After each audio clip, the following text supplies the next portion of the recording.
64 জেলা ভ্রমণ আমার একটা স্বপ্ন, যা আজ পূরণ হলো।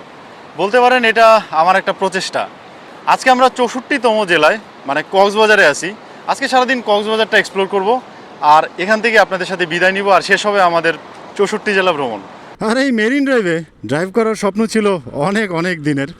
কক্সবাজারে আসবো, মেরিন ড্রাইভে নিজের বাইক নিয়ে ড্রাইভ করব, সেটা কি বলবো, অনেক দিনের স্বপ্ন।